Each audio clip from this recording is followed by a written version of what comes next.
নষ্ট করে ফেলেছি। ওই বাগানের মালিক ছিল একজন বৃদ্ধ।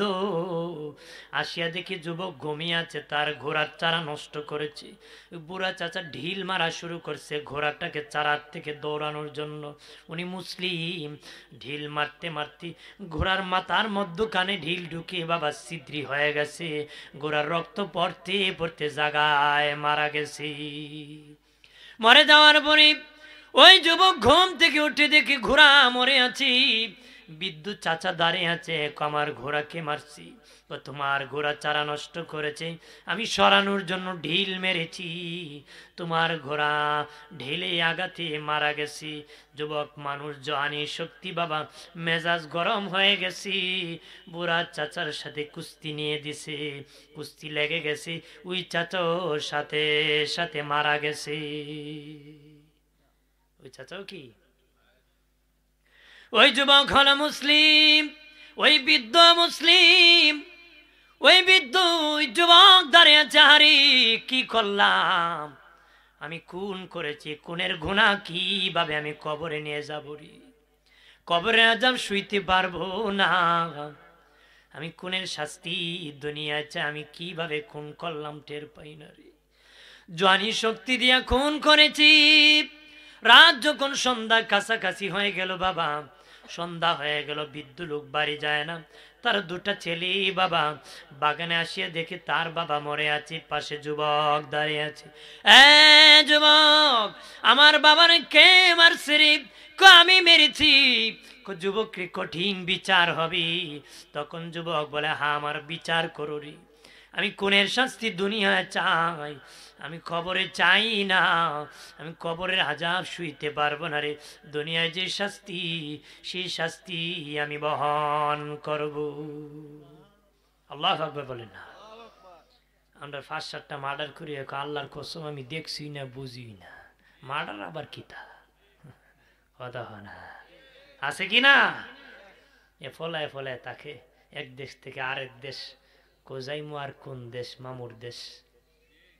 কথা শোনা আমার বানের বাবা জিনানি, খেয়াল করেন ভালো করিয়া। ওই দুই ছেলে ডেকে বলে, ঠিক আছে, বিদ্যার দুই ছেলে বলতেছি, চলো আমিরুল মুমিনিন ওমর ফারুকের দরবারে তোমার খুনের বিচার হবে, খুনের বিচার। যুবক বলে, ঠিক আছে চলে যাও, আমি ওমরের দরবারে যাব, বিচার হবে। খলিফাতুল মুসলিমিন আমিরুল মুমিনিন আমার ইবনুল খাত্তাব রাদিয়াল্লাহু তাআলা আনহুর কাছে ঘটনা খুলে বলা হলো। তিনি বললেন, খুনের বদলা খুন, কিলের বদলা কিল। বাবাজি, তুমি যেহেতু খুন করেছো, তোমাকেও খুন করতে হবে, তোমার গর্দান উড়িয়ে দিতে হবে। সেই ছেলেটিকে বলেন, আমিরুল মুমিনিন আমি রাজি, আমাকে আপনি পানিশমেন্ট দিয়ে দেন, আমি খুন করেছি, আমার জীবনের বদলা জীবন দিতে হবে, জীবনের বদলা জীবন দিতে হবে। রায় যখন হয়ে গেল, জল্লাদ রেডি হয়ে গেল। আমিরুল মুমিনিন বললেন, যুবক তোমার কি শাস্তির আগে কোনো চাহিদা তোমার আছে রে? যাদের ফাঁসিও হয় তারা কিন্তু ফাঁসির আগে জিজ্ঞেস করে, তোমাদের কি কোনো চাহিদা আছে? কতক্ষণ ঠিক কিনা? তার চাহিদাটা পূরণ করা হয়, তার চাহিদাটা কি পূরণ করা হয়। যেমন হযরত উমর ফারুকই এক লোকের শাস্তি দিবেন, তাকে কতল করা হবে জল্লাদের মাধ্যমে। উনি বলতেছেন, তোমার কি চাহিদা? উমর, জানি তোমার যে রাগ, আমার চাহিদা তুমি পূরণ করতে পারবা না। কি বলো, আমি পূরণ করব। আমি এক গ্লাস পানি খাবো। তখন পানিটা হযরত ওমর নিয়ে দিলেন। সে আমি জানি পানিটা তুমি খাইতে দিবা না, এর আগে আমাকে কতল করে দিবা। হযরত ওমর আমি বললাম তো খাইতে দিব। কয় না, তুমি ওয়াদা করতে হবে পানির বোতল হাতে নিয়ে। কয় ঠিক আছে। ওই পানির গ্লাস হাতে নিয়ে হযরত ওমরকে খুনি শিখাইতেছে, কন তুমি এই পানি যতক্ষণ খাবা না ততক্ষণ তোমাকে কতল করা হবে না, আমি ওয়াদা করতেছি। খুনি এমনি গ্লাসটা নিয়ে পানি উল্টায় ফেলাই দিছে, পানিটা কি উপুত করে ফেলে দিছে। বলছিল না এই পানি যতক্ষণ খাবো না ততক্ষণ খুন করবা না। এখন এই পানি উঠাও আর খাওয়াও, নাহলে খুন করার কোনো সিস্টেম। কারণ ওয়াদা করছো, কি করছো? কৌশল দেখে বাঙালি যে সালাকের সি বেশি।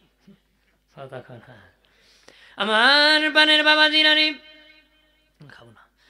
দুস্থ বুজুর্গরা খেয়াল করেন ভালো করিয়া, অপ্রাণের বাবাজি, ওই ছেলেকে, যুবককে হযরত ওমর ফারুক রাদিয়াল্লাহু তাআলা আনহু বলতেছেন, যুবক তোমার কি চাহিদা? কয় আমিরুল মুমিনিন, আমার মা কষ্ট করে লালন পালন করেছে, একটু যদি অনুমতি দিতেন দুটা কাজ সারতাম, এক ইহুদির দোকান থেকে বাজার সদাই বাকিতে করেছিলাম তার পাওনাটা আদায় করব, আর মায়ের কাছ থেকে ক্ষমা নিয়ে আসব। আরো আসতে হল, মায়ের কাছ থেকে ক্ষমা নিয়ে আসব, ইহুদির দোকানের বাকি টাকাটা আদায় করে দিব রে, কারণ না দিলে ইহুদি বলবে মুসলমান বেঈমান, ধোকাবাজি করে এই সুযোগটা করে দেন। হযরত ওমর বলেন, ঠিক আছে তুমি একজন জাবিনদার রেখে যাও, তাহলে তোমাকে আমি ছেড়ে দিব।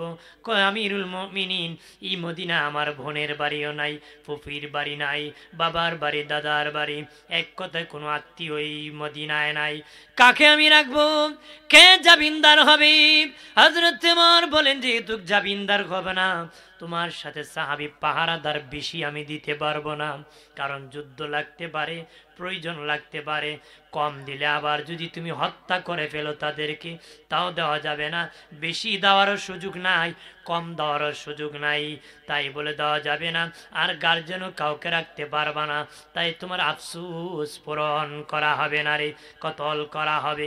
কারণ তোমাকে যদি আমি ছেড়ে দিই, তুমি যদি আসো না, আমি আদালতে কি জবাব দিব? তোমাকে কঠিন বিচার করা হবে। তখন জল্লাদ আবার রেডি হয়েছে, মজলিস থেকে একজন সাহাবী দাঁড়ায়, আমিরুল মুমিনিন, আমার ভাইয়ের জামিনদার আমি হয়ে যাব। জোরে বলি। হযরত ওমর ফারুক বললেন, তোমার কি রকম ভাই? কি রকম ভাই? বলে আমিরুল মুমিনিন, এক মায়ের থেকে যখন সন্তান জন্মগ্রহণ করে, এক মায়ের সন্তান হওয়ার কারণে আপন ভাই হয়। আর নবী বলেছে, মুসলমান মুসলমান ভাই ভাই, আমরা এক কালেমা পড়েছি, এই জন্য আমি তার ভাই। জোরে বলি। আজকে মুসলমান মুসলমানকে ভাস দেয় বাবা, জুলুম করে, নির্যাতন করে। ওই সাহাবী ডেকে বলে, আমিরুল মুমিনিন, আমি আমার ভাইয়ের জামিনদার হয়ে গেলাম, আমার মুসলিম ভাই কতল হয়ে যাবে, আর আফসোস বাকি থাকবে, হতে পারে না, আমি তার আফসোস পূরণ করে দিব। ওমর ফারুক বললেন, তুমি কি সত্যিই বুঝেছো? যদি না হয় তাকে তোমাকে কতল করতে হবে, তার বদলা পানিশমেন্ট তোমাকে দিতে হবে। ওই সাহাবী ডেকে বলে, আমিরুল মুমিনিন, আমি রাজি, আল্লাহ নবীর উম্মতের সাহায্য করতে যদি জীবনও চলে যায় তারপরও আমি রাজি আছি। আমি রাজি হয়ে গেলাম। উমর ফারুক যুবককে ডেকে বললেন, যুবক, আগামী মাসের প্রথম জুমাবারে তুমি আসবা, প্রথম জুমাবারে তোমার বিচার হবে রে। এইভাবে চলে গেল বাবা। পরের মাসের প্রথম জুমাবার এসে গেল, জুমার মসজিদ নববীতে আজান হলো রে। বাদী যে দুই ছেলে আছে তারা দুজন উপস্থিত হলো, কিন্তু বাবা আসামি যুবকের খবর নাই। আসামি যুবকের কি খবর নাই? আসামি যুবকের খবর নাই। জুমার নামাজ শেষে আমিরুল মুমিনিন বললেন, যে সাহাবী জামিনদার হয়েছিলেন ওনার নাম আবু যার গিফারি। আরো জোরে কই না। আপনারা কি সুবহানাল্লাহ কইতে ভয় করেন? আল্লাহু আকবার বললে কি ব্যথা হয়? কথা হয় না। গান ভালো না আল্লাহর নামের জিকির ভালো? কতক্ষণ বলেন, বাজার ভালো না মসজিদ ভালো? রাস্তা ভালো না মাহফিল ভালো? বউ ভালো না মা ভালো? হ্যাঁ, মা ভালো। ভালো রাখেন, জীবন ভালো হবে, ঠিক কিনা? ওই সাহাবী ছিলেন নাম আবু যার গিফারি, যাকে আসমানের ফেরেশতারা চিনতো বাবাজি। আল্লাহ নবীর পাশে চাদর মুড়া দিয়ে আবু যার গিফারি বসে আছে। জিবরিল আমিন নবীর কাছে আসে, কো নবী, এটা তো আপনার সাহাবী আবু যার গিফারি। নবী কো, তুমিও চিনো নাকি? জিবরিল কো, আমি শুধু চিনি না, আসমানের সব ফেরেশতা আপনার সাহাবীরে চিনে। আরো জোরে বলি। ওই আবু যার গিফারি, ও বাবাজি, এমন আশিক, আল্লাহর নবীর এমন আশিক রে, নবীর বাসনে এমন সময় ব্যয় করেছি, নিজে থাকার জন্য একটা ঘর বানানোর সময় পায় নাই। নিজে থাকার জন্য একটা ঘর বানানোর সময় পায় নাই। বাবাজি নবীর কাছে আসে, মায়ার নবী জমজম পানি সম্পর্কে জানতে চাই, খুব সম্পর্কে। নবী কয়, কেন রে আবু জার? নবীজি 3 মাস হয়েছে কালেমা পড়ে আমি মুসলিম হয়ে গিয়েছি, আমার বাড়িতে যাই নাই, মা বাবা বেঈমান, পকেটে টাকা ছিল না, গুস্ত রুটি কিনে খেতে পারি নাই, 3 মাস ধরে জমজমের পানি খেয়ে আসি, আমার দেহ হালাক হয় নাই। নবী বলেন, হ্যাঁ বাবা আবু জার, 3 মাস নয়, আর অনেক দিন যদি খাও হালাক হবে না। ওই জমজম কুপির সম্পর্ক আমার আল্লাহর জান্নাতের সাথে। জোরে বলি। আবু জার গাফারিকে ওমর ফারুক রাদিয়াল্লাহু তাআলা আনহু খবর পাঠালেন, আবু জার বাড়ির থেকে শেষ বিদায় নিয়ে আসুরি, আজকে তোমার শেষ দিন, কারণ ওই যুবক আসে নাই, তোমাকে কতল করা হবে রে। নামাজ শেষে যখন আবু জার গাফারিকে কতল করা হবে, জল্লাদ রেডি হয়েছি বাবা, আমিরুল মুমিনিন নিজ হাতে নিজে কান্না শুরু করে দিয়েছে। আহারে, জীবনে অনেক খুনির বিচার করেছি, আজকে একজন পবিত্র মানুষের বিচার করতেছি। জল্লাদ কাঁদতেছে, মদিনার পুরুষ কাঁদতেছে, বাচ্চারা কাঁদতেছে, মহিলারা কাঁদতেছে, একটা নির্দোষ লোককে আজকে কতল করা হবে, জামিনদার হয়েছে বলে। কারণ ওই লোক তো আসতেছে না। হঠাৎ করে একজন আসিয়া আমিরুল মুমিনিন বিচার বন্ধ করেন। মরুভূমিতে ধুলা উঠতেছে, মনে হয় যুবক চলে আসতেছে। কিছুক্ষণ অপেক্ষা করার পরে ওই যুবক হাজির, আসিয়া বলে, আমিরুল মুমিনিন, রাস্তা ডিস্টার্ব হয়েছিল, আমি আসতে দেরি হয়ে গেছে গো, আমাকে ক্ষমা করেন, আমার ভাই আবু জারকে নামায় দেন, আমাকে কতল করে দেন, আমাকে কতল করে দেন, আমার ভাই আবু জারকে নামায় দেন। হযরত ওমর ওই যুবককে ধরিও কান্না ভেঙ্গে পড়েছে, বলে, আগে এক জান্নাতীকে কতল করতে চেয়েছিলাম রে, এখন আরেক জান্নাতীকে কতল করা হবে।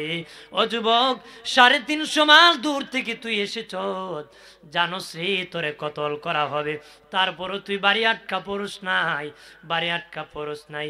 যেই ছেলে 350 মাইল দূর থেকে তার পাপ মোচনের জন্য রওনা দিয়ে আসতে পারে, ওই যুবক ইচ্ছা করে কাউকে খুন করতে পারে না রে। কথা কয় না? যেই ছেলে 350 মাইল দূর থেকে আবার ফিরিয়া জানে তাকে কতল করা হবে রে, ওই লোক ইচ্ছা করে খুন করতে পারে না। আল্লাহু আকবার বলেন না। হযরত ওমর বললেন, যুবক, তুই যখন বাড়ি থেকে রওনা করেছ, আল্লাহ তখনই তোরে ক্ষমা করছে। আরো জোরে বলি। তখন বাদী ওই বিদ্যার 2 ছেলে আছে, আমিরুল মুমিনিন, আমরা ইচ্ছা করলে তারে খুনের ক্ষমা করে দিতে পারি। যেই ছেলে 350 মাইল দূর থেকে তার খুনের বিচারের জন্য এসেছে, নিজের জীবন দিতে এসেছে, ইচ্ছা করে সে আমার বাবাকে খুন করে নাই, আমরা 2 ভাই বাবার খুন ক্ষমা করে দিয়েছি। এখান থেকে শিক্ষা কি নিলাম বাবাজি? একজন মুসলমান আর একজন মুসলমানের বিপদে দাঁড়িয়ে গেছে, জানে জীবন চলে যাবে, তারপর বাবা তার জামিনদার হয়ে গেছে, জামিনদার হয়েছে। আমরা দেশের মানুষ ভালো কাজে জামিনদার হয় না, সুদ ঘুষ দিতে বাবা জামিনদার হয়, আকাম করতে জামিনদার হয়, সুদের টাকা আনতো জামিনদার হয়, ঘুষের টাকার জামিনদার হয়, ভালো কাজে জামিনদার হয় না, হলে আকাম কুকাম করে আফতে কুফতে চলে। কথা হয় না? হ্যাঁ, মুসলমান ভালো কাজে জামিনদার হবে, ভালো কাজে সাহায্য করবে।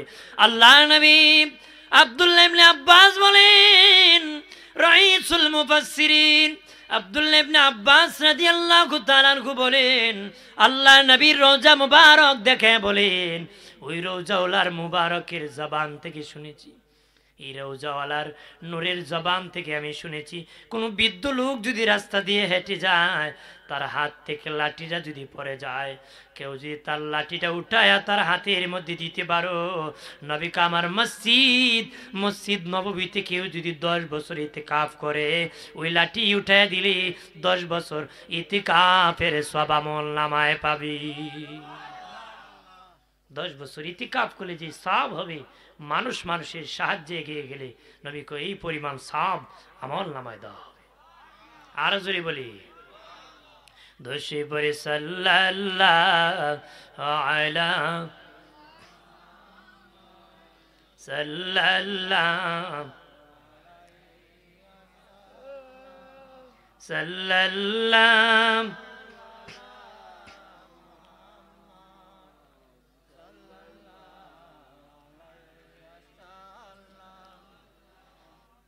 আমল নামায় দরুদ শরীফ বেশি যান হাসরের দিন সুপারিশ আগে তার সাল্লাল্লাহু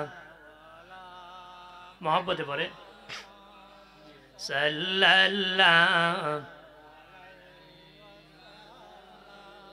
সাল্লাল্লাহু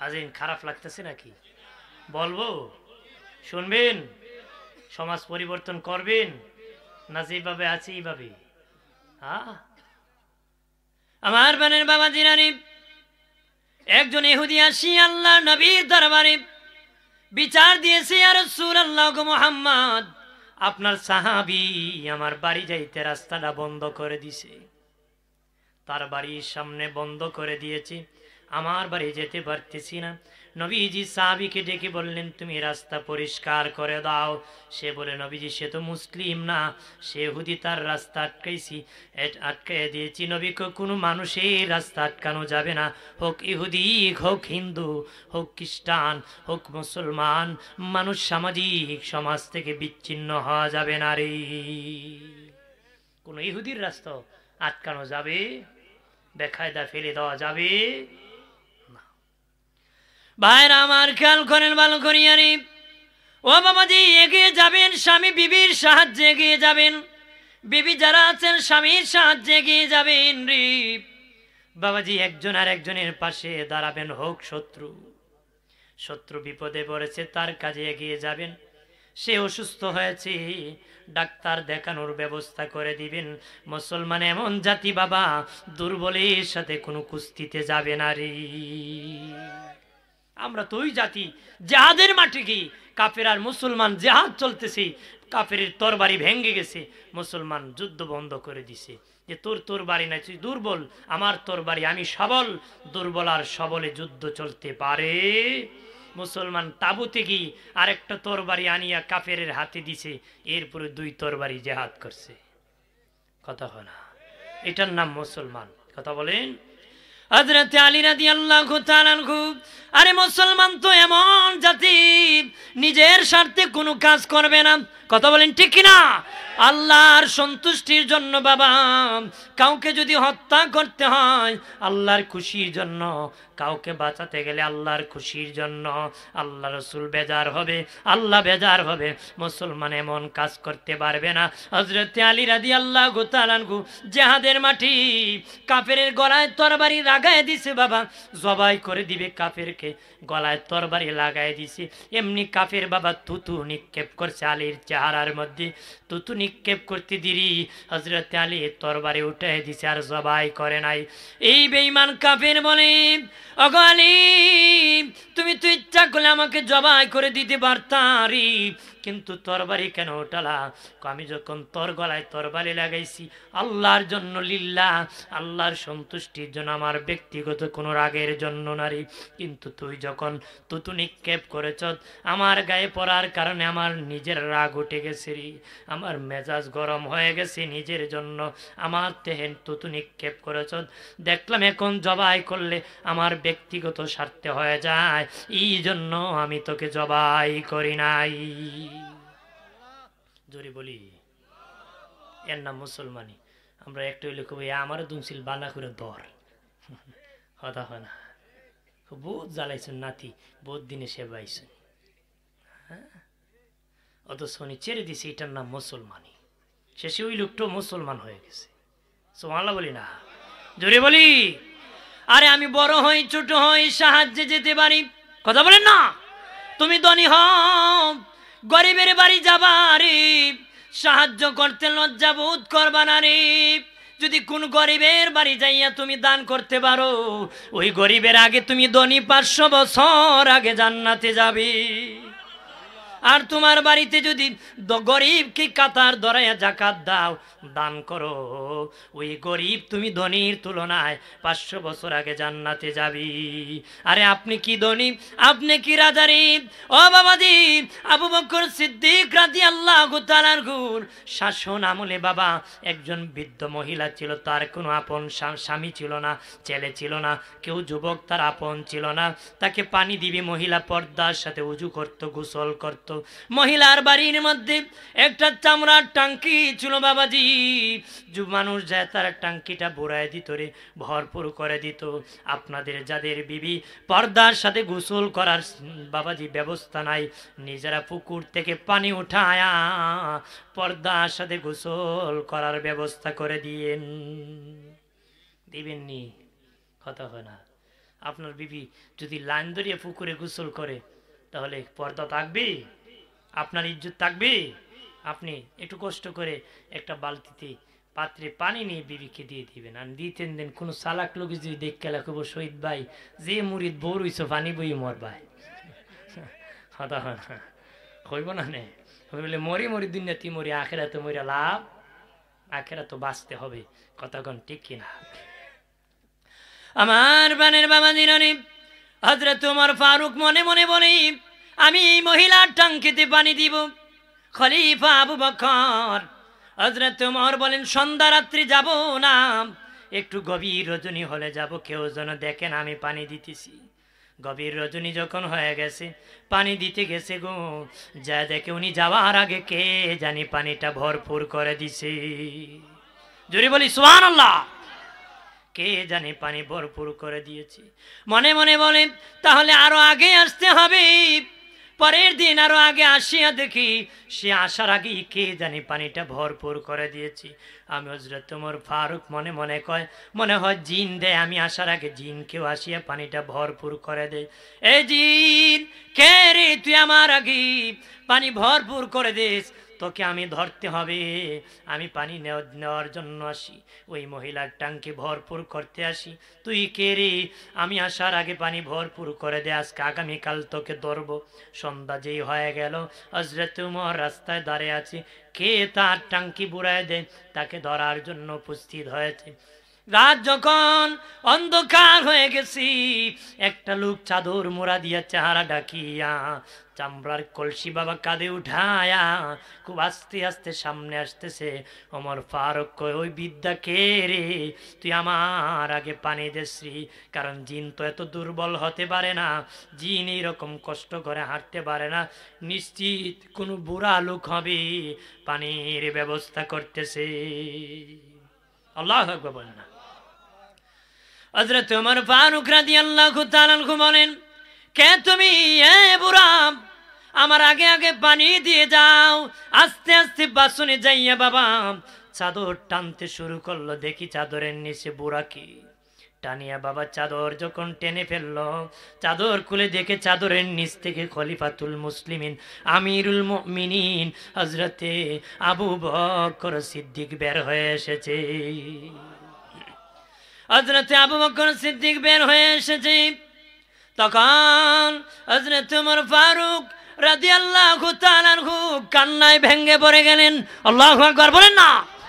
বলতেছে, আমিরুল মুমিনিন খলিফাতুল মুসলিমিন আবু বকর সিদ্দিক, আবু বকর ভাই, আমি বেয়াদবি করেছি, আমি অন্যায় করেছি, আমি জানতাম না আপনাদের পানি ভরপুর করবে।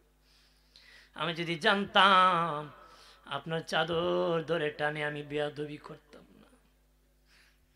আমারে ক্ষমা করে দেন আবু বকর ভাই, আমি যদি জানতাম আপনি পানি ভরপুর করে দিন, আমি এই বেয়াদবি করতাম না গো।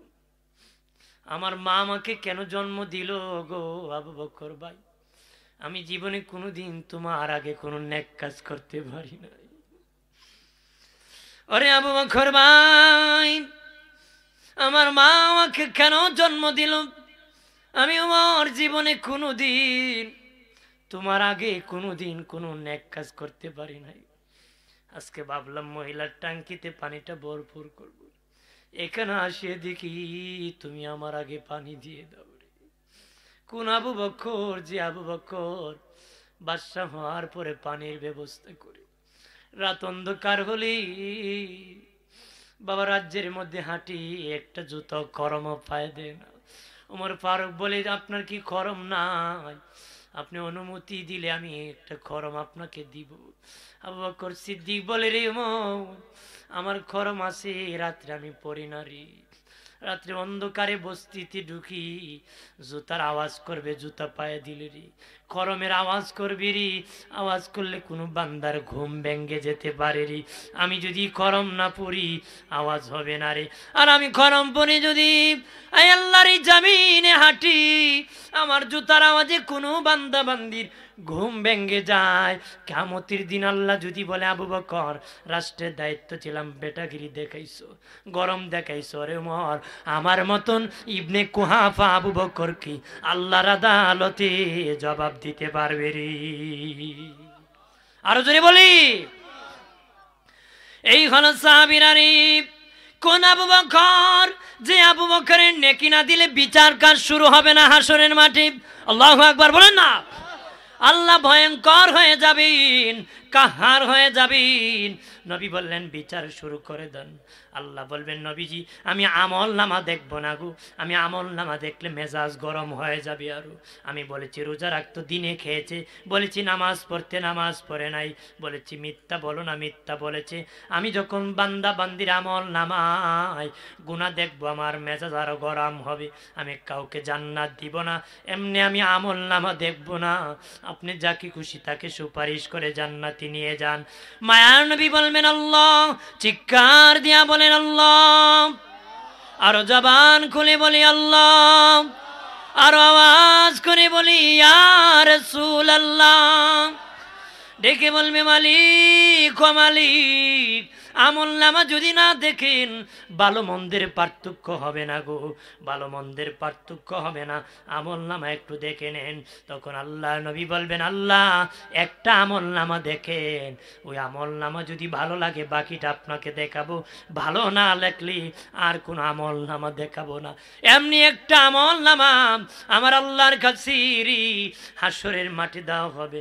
আল্লাহ আমল নামা দেখে বলবে, আমার গোলামের এত সুন্দর আমল, আমার গোলামের আমল এত সুন্দর, আমার গোলামের সেজদা এত সুন্দর, আমার গোলামের জিকির এত সুন্দর, আমার গোলামের দিল এত সুন্দর রে। ওগো হাবিব, আমি সব আমল নামা একের পর এক দেখতে থাকবো, আমি খুশি হয়ে গেলাম। যারা আমল নামা দেখে আল্লাহ বিচার শুরু করবে, স্বয়ং আল্লাহ নিজে খুশি হয়ে যাবেন।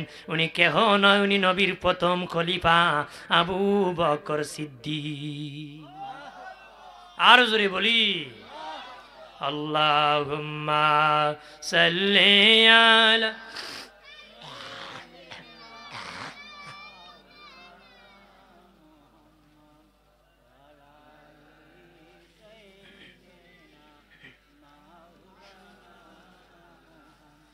এ দরাতে এসে নবী আনা দেখিলেন বাবার মুখ, 6 বছরের কালে নবী হারাইলেন মায়ের বুক। আল্লাহুম্মা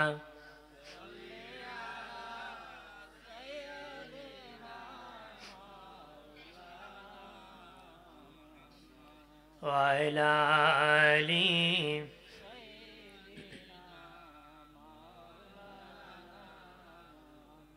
মানুষ মানুষকে সম্মান করবেন, মানুষের বিপদে এগিয়ে যাবেন ও মুমিন, মানুষকে সাহায্য করবারি, মুরব্বীদেরকে শ্রদ্ধা করবা, সম্মান করবারি। ডিজিটাল যুগের যুবকরা তো আদবদার হয়েছে, আদবের নামে শক্ত বেয়াদব হয়ে গেছে। কে কো চাচা মাইন্ড করেন না, মেস আছে, কি কয় কোসা মাইন্ড করেন না, মেস আসেনি, খুব আদবদার ফুলা। আগে কেউ মাইন্ড করে না, এরপরে কেউ মেস নিয়ে আসে, জীবন ধ্বংস। এমন জীবন করিও ঘটন, মরিলে হাসিবে তুমি।